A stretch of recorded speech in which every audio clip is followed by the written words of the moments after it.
Welcome to the Defense and Aerospace Report. I'm Vago Muradian here in Washington, D.C. at the House of Sweden, Sweden's embassy to the United States of America on a historic day of a trilateral agreement between the United States and two non-NATO EU nations, Sweden and Finland. And we're here with Sweden's Defense Minister, Peter Hultqvist. Sir, great seeing you again. We saw each other just before Christmas. Yeah. Welcome to Washington. Thank you so much. Thank you.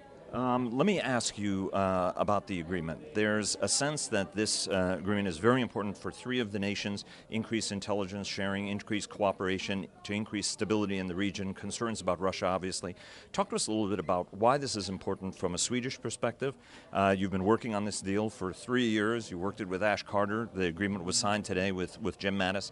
Talk to us a little bit about the importance of the agreement and especially its deterrent effect that everybody hopes signals to Russia regarding the three nations. It's very important to build a security network in our part of Europe, and this is a very strong signal that the United States is also involved in the security network. And Finland had from the beginning their statement of intent with the United States, and Sweden have there, but it was similar. So what we are doing now is to coordinate these things, and it makes it easier for us to also coordinate activities, for example, different sort of exercises, and each exercise is also a security signal, and the ambition is to build security in the long run and stability in the long run.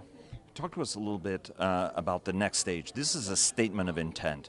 What are the concrete deliverables? What are the next steps of this agreement as you look ahead, as you've been doing not just 1 year, 2 years, but 5 years ahead? Yeah, you know, what we are doing in reality is exercises.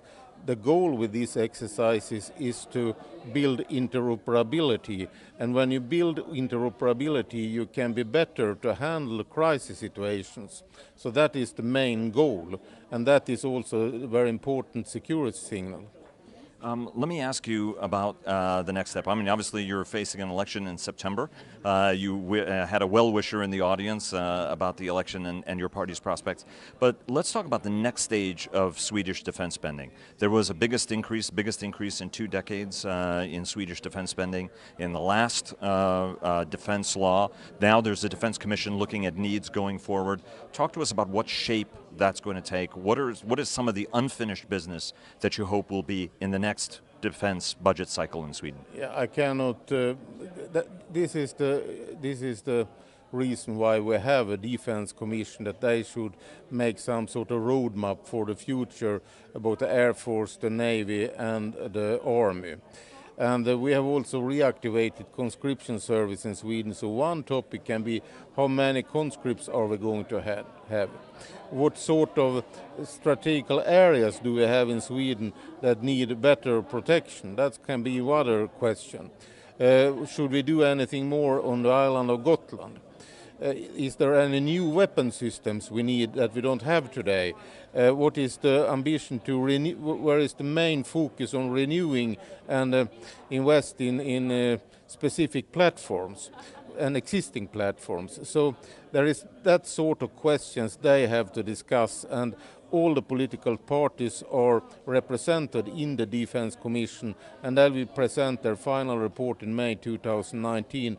And after that it will start the process of negotiations, and in that process it will also be a question of money and how much we are going to spend in the future. One of the needs that has been discussed, and I've heard from my American folks here in Washington, are the number of nations, including Sweden, that are interested in the Tomahawk, for example, as a way of increasing capabilities in a worst-case scenario. Talk to us a little bit. You've built a good relationship with Richard Spencer, the Secretary of the U.S. Navy. The Poles are very interested in the capability. I know there's been interest in that in Stockholm. From that perspective, what do you think is next? Do you think that this is going to be a capability that's going to be important for Sweden over the long term? I cannot comment on that. You have to talk with nations that have this sort of interest. That's not up to me to comment. But from a Swedish perspective, would you be able to comment on that? We want to have business with other countries around submarines, but I cannot go into any concrete details in that because that is classified information. Let me take you to the next point. When Aurora was a major step from a Swedish perspective, first time that foreign troops were on Swedish soil and exercising. As you look at a new generation of exercises to improve the capability both of Swedish forces but interoperability, what's your thinking in terms of what are the next major milestones in that training agenda? For first of all, we have had troops from 4 other countries many times, so that was not the first time. But we have planned now for a big total defense exercise 2020, and I hope that we can have a representation from other countries in that. Then we have small and big and middle-sized exercises where we have representation from other countries. We more and more have this sort of environment when we exercise together. For example, we have weekly exercises together with Norway and Finland in the air, cross-border training in the northern part of our country. So we do a lot together with others on a regular basis. And next year we also have planned for a flag exercise, an air exercise on flag level, and that is the first time we have it, and we have been supported by United States in that, and we are very grateful for that. And one last question, any change in Russia's behavior? You know, Sweden tracks it very, very closely. You've been very vocal, both in terms of the strategic comms disruption, but also from irresponsible Russian actions. Any change in Russia's posture? Yeah, the change now is that they have requested for closure of airspace outside Sweden, Poland and Latvia twice, and but they haven't done anything around it. But that's something new in the environment around us. You mentioned about the importance of exercises. It's going to be a very big exercise year. Trident Juncture is going on as well, which Sweden's going to be participating on. Finland's going to participate, and many other nations across the Atlantic Alliance. Talk to us a little bit about how you're elevating your exercise game as well. Yes, I think Trident Juncture is a very important exercise, and I think we will participate with around 2,000 soldiers in that one. Then we also have another important exercise now that we have pushed for and worked for together with others, and especially with the United States. It's Arctic Challenge exercise development until up to a Northern Flag exercise to flag level. And we will do the first flag exercise next year, 2019, and I think it will be around 130 aircrafts involved. So that will be a real big one. And UC Niinisto just told us about, you know, when he during the panel discussion at this Atlantic Council event, he discussed the importance of maritime cooperation. He just suggested submarine cooperation. And when we did an interview with him, he talked about how there could possibly be submarine cooperation between Finland and Sweden.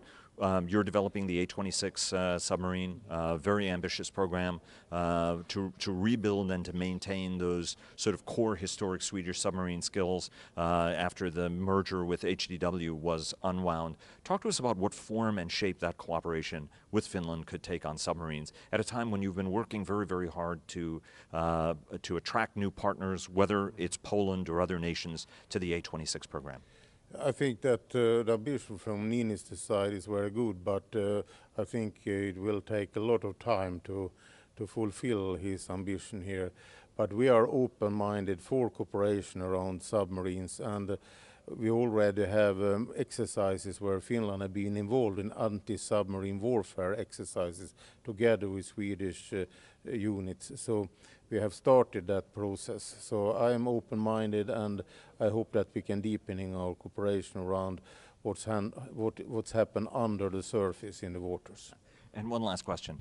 Patriot was a very important deal. I know that FMV is involved in that in terms of the tender. But from a strategic perspective, was the choice of that system also important to build an even stronger transatlantic link between Stockholm and Washington? It was some sort of evaluation process here, and it was specific demands in that evaluation process, and we have made that process correct, and we have fulfilled all the obligations we can in a fair way in that process. So that was a question of evaluation, and analysis. Peter Hultqvist, Sweden's Defense Secretary, Defense Minister, sir, thanks very much and best of luck in the elections in September. Thank you so much. Thank you.